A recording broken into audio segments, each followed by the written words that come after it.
दूर दूर तक फैले एक विशाल हरे भरे जंगल का नाम था सोनवन। इस जंगल में ऊंचे ऊंचे पेड़, बहती नदियां, रंग बिरंगे पक्षी और तरह तरह के जानवर रहते थे। सोनवन का जंगल जितना सुंदर था उतना ही रहस्यमय भी। इसी जंगल में हाथियों का एक बड़ा झुंड रहता था। उसी झुंड में एक नन्हा हाथी था जिसका नाम गप्पू था। गप्पू बाकी हाथियों से थोड़ा अलग था। वो बहुत जिज्ञासु, दयालु और मददगार था। उसे नए दोस्त बनाना बहुत अच्छा लगता था। उसी जंगल की दूसरी ओर एक ऊंची पहाड़ी के पास शेरों का इलाका था।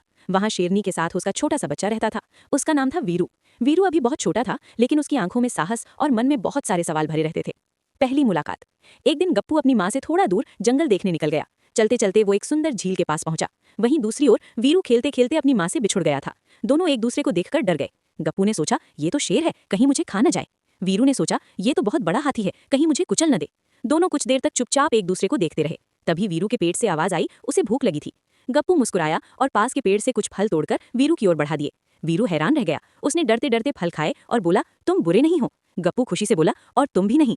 यहीं से एक अनोखी दोस्ती की शुरुआत हुई। दोस्ती गहरी होती गई। अब गप्पू और वीरू रोज मिलने लगे। वे साथ खेलते, बातें करते और एक दूसरे को जंगल के नए नए किस्से सुनाते। गप्पू वीरू को बताता कि हाथी कैसे पानी ढूंढते हैं और वीरू गप्पू को शेरों की बहादुरी की कहानियां सुनाता। हालांकि जंगल के कुछ जानवर इस दोस्ती से खुश नहीं थे। एक चालाक लोमड़ी बोली, हाथी और शेर दोस्त, ये तो जंगल के नियम के खिलाफ है। लेकिन गप्पू और वीरू को इन बातों से फर्क नहीं पड़ा। पहली परीक्षा। एक दिन वीरू गहरे जंगल में फंस गया। वहां कांटेदार झाड़ियां थीं। वो डर गया और जोर से रोने लगा। गप्पू ने आवाज सुनी और तुरंत दौड़ा। उसने अपनी ताकत से झाड़ियां हटाईं और वीरू को सुरक्षित बाहर निकाला। वीरू की आंखों में आंसू थे। अगर तुम ना आते तो मैं फंस जाता, उसने कहा। गप्पू ने कहा, दोस्त एक दूसरे के लिए ही होते हैं। जंगल पर खतरा। कुछ महीनों बाद जंगल में बड़ा संकट आया। कुछ इंसान जंगल में घुस आए और पेड़ काटने लगे। जानवर डर गए। शेर, भालू, हिरन सब घबरा गए। गप्पू ने सभी को इकट्ठा किया और बोला, हमें मिलकर जंगल को बचाना होगा।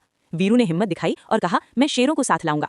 गप्पू ने हाथियों की मदद से रास्ता रोका, पेड़ गिराए और जोरदार आवाजें निकाली। वीरू और शेरों की दहाड़ से इंसान डर गए और जंगल छोड़कर चले गए। सबकी सोच बदली। अब जंगल के सभी जानवर समझ गए कि गप्पू और वीरू की दोस्ती कितनी सच्ची है। शेरनी ने वीरू को गले लगाया और कहा, सच्चा दोस्त वही होता है जो सही रास्ता दिखाए। हाथियों के झुंड ने भी गप्पू की तारीफ की। अनोखी दोस्ती की जीत। समय बीतता गया। वीरू बड़ा होकर ताकतवर शेर बना और गप्पू विशाल हाथी। लेकिन उनकी दोस्ती वैसी ही रही। जब भी जंगल में कोई परेशानी आती, ताकत गप्पू लाता और साहस वीरू। और